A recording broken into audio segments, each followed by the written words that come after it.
여러분, 세상에서 아무리 많이 가져도요, 아무리 높은 권세를 가지고 인기를 누려도요, 세상 모든 사람들이 부러워하는 위치에 있어도 그것으로 인간의 삶이 만족할 수 없습니다. 잘 살았다 할 수 없습니다. 95년을 살고 195년을 건강하게 산다 할지라도, 세상 모든 것 다 가졌다 해도요, 지나고 보면 그것 자체로는 일장춘몽 같은 것이 인생입니다. 오늘 성경에는 이런 사람 나옵니다. 1절 함께 읽습니다.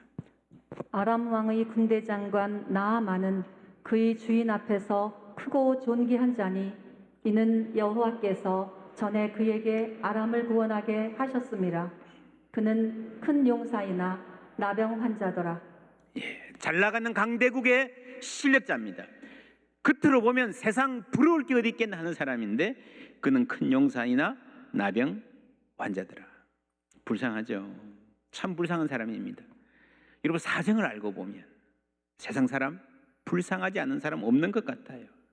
모든 사람이 죄 가운데서 태어나서 그 죄의 그늘 아래 살아갑니다. 그러나 불쌍히 여겨주는 사람이 있다면 다행이죠.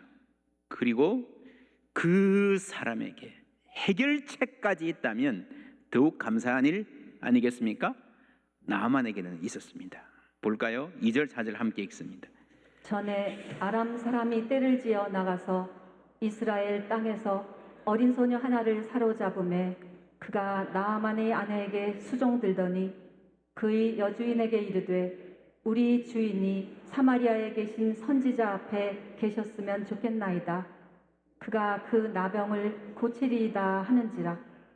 아멘. 예, 이 나라에서는 아무리 명예가 와도 최고의 실력자라 하더라도 고칠 수 없지만 우리나라 가면 고칠 수 있을 거예요 라고 하는 말, 여러분 어떻게 이런 말을 할 수 있을까요? 어디서 이런 믿음이 나왔을까요? 지금 포로로 잡혀가 있잖아요.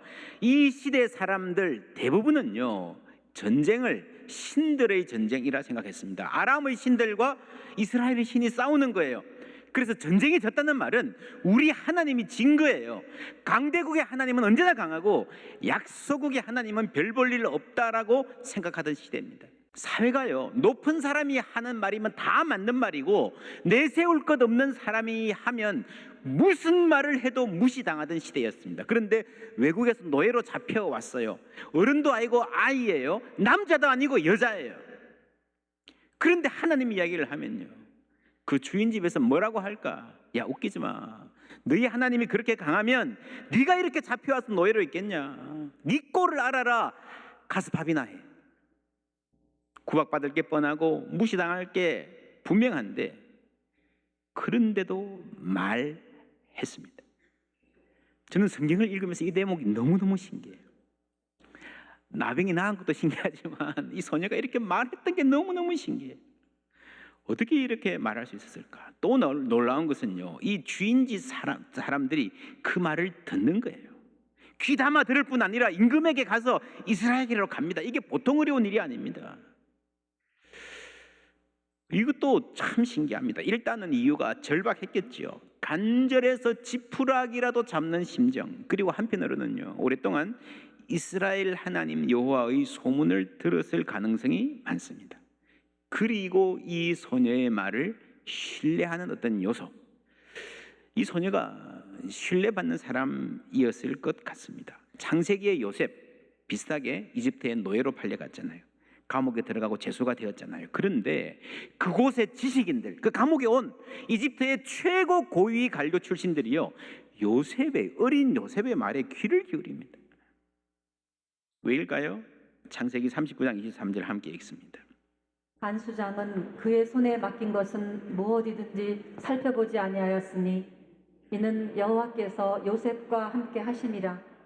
여호와께서 그를 범사에 형통하게 하셨더라. 이는 여호와께서 요셉과 뭐라고요? 함께 하심이라. 그리고 이 사람은 뭔가 다르다.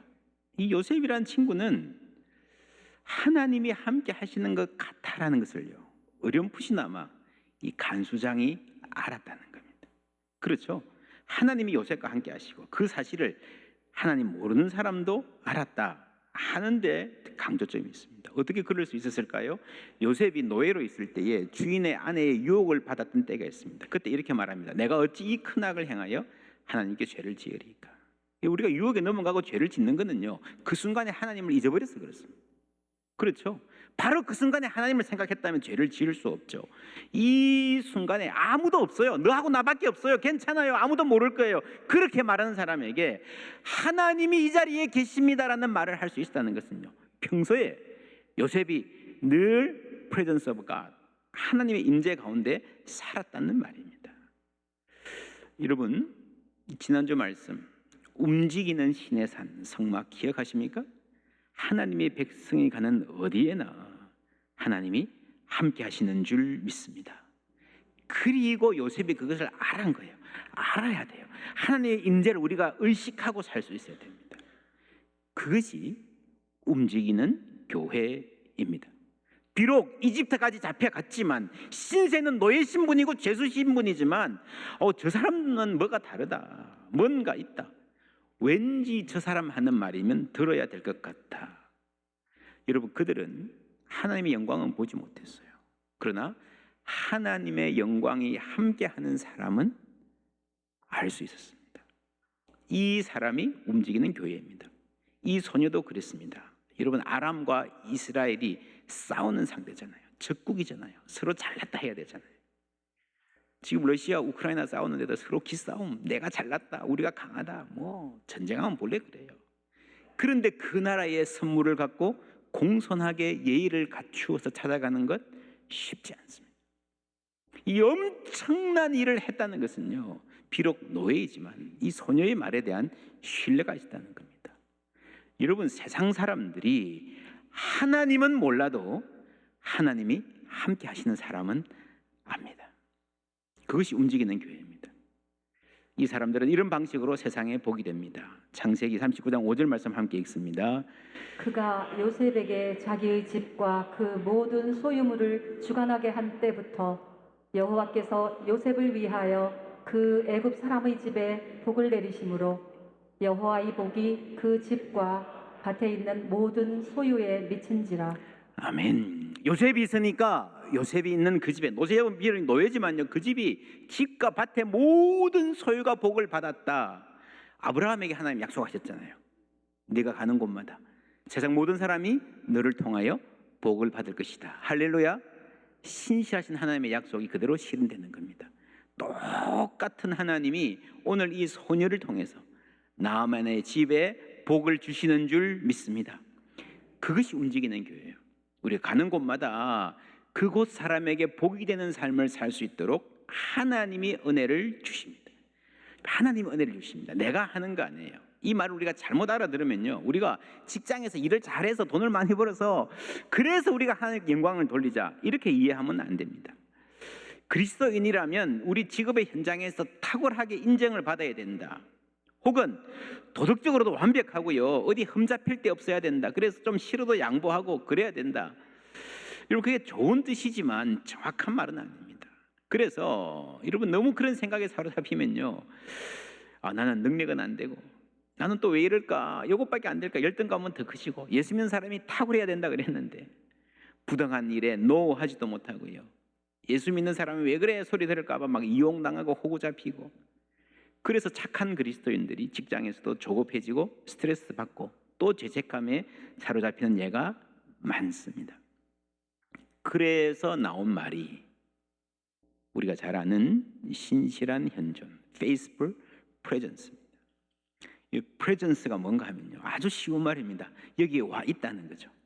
학생이 학교에 가가지고 공부해서 1등 해야 된다는 게 아니라 여기에 와 있다는 겁니다. 신실하게 그냥 그 자리에 있는 것, 거기에 신실하게 자리를 짓고 살아가는 삶을 말합니다. 이 말은 faithful presence란 말은요, 내가 당장 눈에 띄는 변화를 만들어내지 않아도 좋다는 말이에요. 여러분, 선교도 그렇습니다. 저는 그런 경험 많이 봤습니다. 어떤 경우에 단기 선교 가는데도요, 한 2주 이렇게 가는데 청년들 가가지고요, 막 한 마을을 완전히 뒤집어 놓고 변화시키는 일도 있습니다. 하나님이 그렇게 일하실 때가 있어요. 그러나 아닐 때도 있어요. 수십 년 사역하고 봉사하고 눈물로 기도해도 별 눈에 보이는 진전이 없는 선교도 있습니다. 그렇다고 해서 아무 일도 일어나지 않는 것 아닙니다. 하나님께서 하나님의 방식으로 하나님의 때에 일하시는 줄 믿습니다. 우리의 일상도 마찬가지예요. 내가 모든 면에서 모범적이고 탁월해야 된다. 그래야 하나님의 이름이 높임을 받으신다. 그러면 좋겠지만, 그 생각은 기특하고 장한 생각이지만 이런 생각 자체가 하나의 율법이 될 수 있고 족쇄가 될 수 있습니다. 이런 복음은요, 우리를 해방하게 하고 자유하게 하는 거잖아요. 내가 어떤 성과를 내야 그리스도인답게 사는 거야 못 박아놓고 나면요, 그게 굴레가 되는 거예요. 그러면 어떻게 살아야 됩니까? 지난 주일에 말했습니다. 예수님 말씀, 내가 세상 끝날까지 너희와 항상 함께 하리라. 믿습니까? 할렐루야. 그거면 됩니다. 그게 핵심입니다. 하나님이 내 삶에 함께 하신다는 것만 믿으면 됩니다. 그게 사실은 전부예요, 전부. 여러분, 하나님이 함께 하시고 이 자리에 함께 하신다는 건 믿으면요, 여러분 대충 살겠습니까? 죄를 짓겠습니까? 게으르게 그냥 팡팡 시간 낭비하고 살겠습니까? 그럴 수가 없는 거예요. 그럴 수가 없는 거예요. 하나님이 내 삶의 프레젠트, 임재하신다는 걸 아는 게 사실은 신앙의 전부라 할 수 있습니다. 여러분, 하나님의 임재 연습이라고 하는 아주 유명한 책이 있습니다. 17세기 프랑스의 로렌스 수사라는 분입니다. 이분은 은혜를 받아서 수도원에 자원해서 들어갔지만, 이렇게 요즘 말로 쉬운 말로 가방끈이 짧았어요. 이렇게 정식 수사가 되지 못했습니다. 신학 교육을 받을 만큼 지적 수준이 못됐습니다. 그래서 그냥 평수사가 돼가지고 이 100여 명 살아가는 수도원의 부엌에서 음식 준비하는데 15년간 봉사했습니다. 나중에는 다리가 불편해서 장 보러도 못 가요. 그래서 그냥 신발 수선실에 가서 신발 깁고 그렇게 평생을 흐드렛 일 하면서 생을 마쳤습니다. 근데 이분이 남긴 말은요, 기독교 역사 2000년 동안에 가장 빛나는 영성의 보배와 같은 글이 되었습니다. 여러분 많이 들어보셨을 거예요. 로렌스 수사, 브라더 로렌스. 저에게는 일상의 업무를 수행하는 때와 기도 시간이 다르지 않습니다. 저는 부엌의 온갖 번잡함과 달그락거리는 소음 가운데도, 심지어 동시에 몇 사람이 여러 가지 다른 일을 시킬 때도, 이런 100명 식사 준비가 쉽지 않잖아요. 뭐 이거 가져오라, 저거 해라, 불 껐냐, 뭐 했냐, 뭐 챙겼냐, 뭐 이래 더럽냐, 뭐 그런 가운데도 평온하게 마치 무릎을 꿇고 성찬에 빵을 받아든 때처럼 큰 평온 가운데 하나님을 소유합니다. 그 부엌에 하나님이 계심을 알았다는 거예요. 여러분, 수도원의 주방에서 일하면서도 늘 하나님의 임재 가운데 살았던 로렌스 수사의 부엌, 거기에 들었던 은총의 햇살을 떠올리면서 저는 나만 장군 집에 잡혀가 있던 노예 소녀, 그 소녀가 일하던 부엌을 상상해 봅니다. 같은 하나님의 은총의 햇살이 그곳에도 비추어 주셨으리라 믿습니다. 로렌스 수사가 참 훌륭하지만 그래도 그분은요, 기독교 세계 내에서 기도 소리와 묵상의 향기가 끊이지 않았던 수도원에서 살았잖아요. 그죠? 하나님을 생각하고 하나님을 묵상하고 하나님과 가까운 것이 이 높임 받는, 존귀함 여김을 받는 그런 세계에서 살았잖아요. 그런데 여러분, 이 소녀가 일하던 곳은요, 누구도 하나님의 이름을 부르지 않는 이방 종교의 탐욕과 음란과 폭력이 지배하던 땅이었습니다. 그럼에도 그 소녀가 하나님의 임재 가운데 살았다는 것 우리는 알 수 있습니다. 여러분 생활 현장은 어떻습니까? 여러분 부엌은 어떻습니까? 매일 세끼 밥하고 먹는 그 자리 사랑하십니까? 아람 나라의 포로로 잡혀가서 하녀로 살아가는 그 소녀에게 부엌은 또 어떤 공간이었을까요?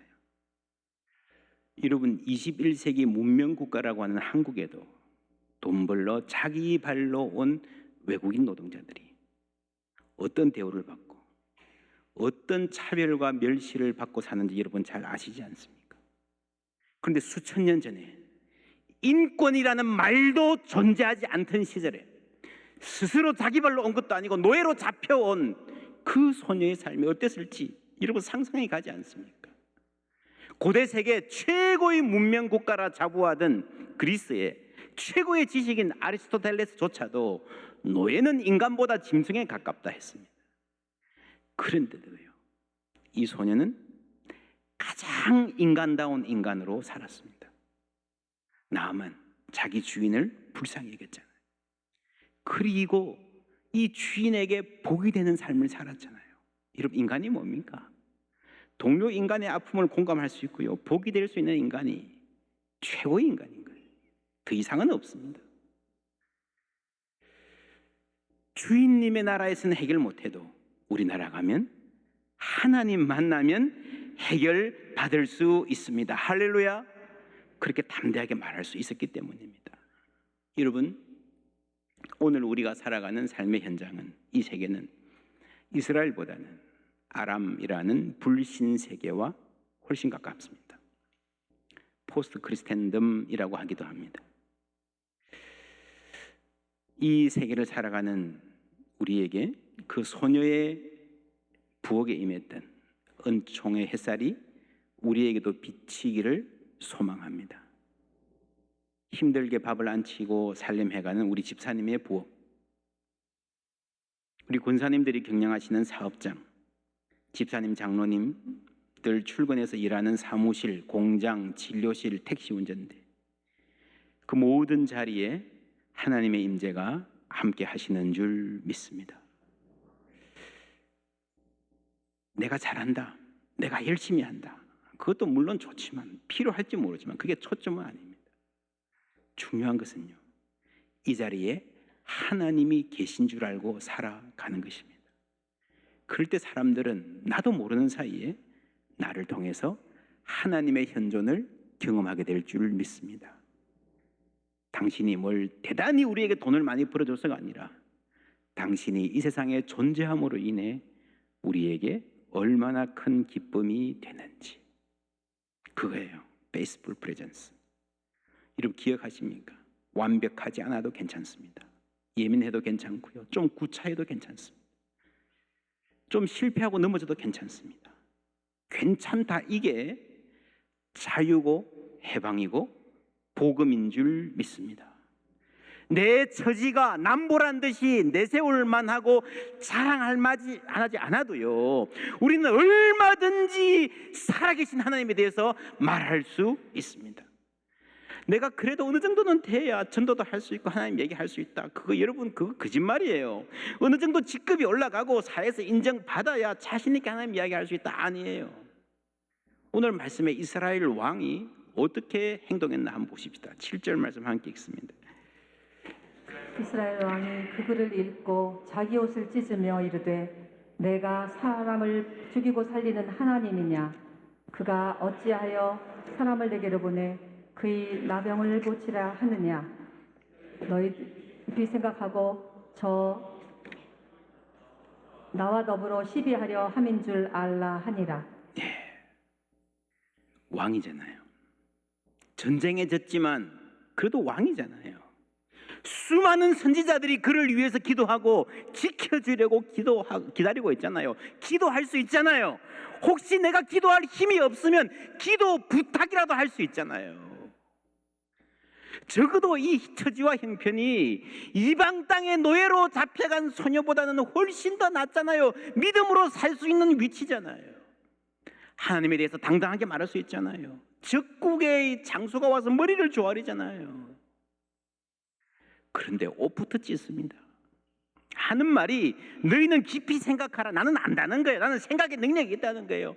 여러분, 인간이 갖는 정보와 지식들이 사람을 압도합니다. 우리의 지식이 얼마나 사람을 형편없게 만드는지 여러분 아십니까? 내가 똑똑하다 생각하는 바로 그 이상한 자신감이 우리의 믿음을 갉아먹는 거예요. 다른 사람들의 믿음까지 주저앉히는 비극입니다. 왕이 흔들리니까 나라가 흔들리는 거예요. 여러분, 이 시대에 가장들이 정신 차려야 돼요. 가장들이 믿음이 흔들리면 집안이 흔들리는 거예요. 이스라엘 왕은 아람과의 전쟁에서 지고 급에 질려 있습니다. 여러분, 실패할 수 있어요. 위축될 수 있습니다. 우리는 패배할 수 있습니다. 넘어질 수 있어요. 그러나 패배주의에 빠지지 말아야 됩니다. 오스카 와일드의 소설에 아주 재미있는 말이 나옵니다. 우리는 모두 시궁창에 있지만 그중 누군가는 별을 바라보고 있다. 여러분, 이 소녀의 삶을 보면요, 진짜 잡혀와서 노예로 사는 사람 시궁창 같은 삶이잖아요. 그런데도 별을 바라보는 사람이 세상에는 있습니다. 여러분, 혹 내가 힘이 없어서 믿음이 부족해서 별을 바라보지 못할 때도 있습니다. 고개를 들 힘도 없을 수도 있습니다. 그때 내 옆 사람의 눈을 바라보십시오. 누군가 빛나는 눈이 있을 것입니다. 반짝이는 마음들이 있을 것입니다.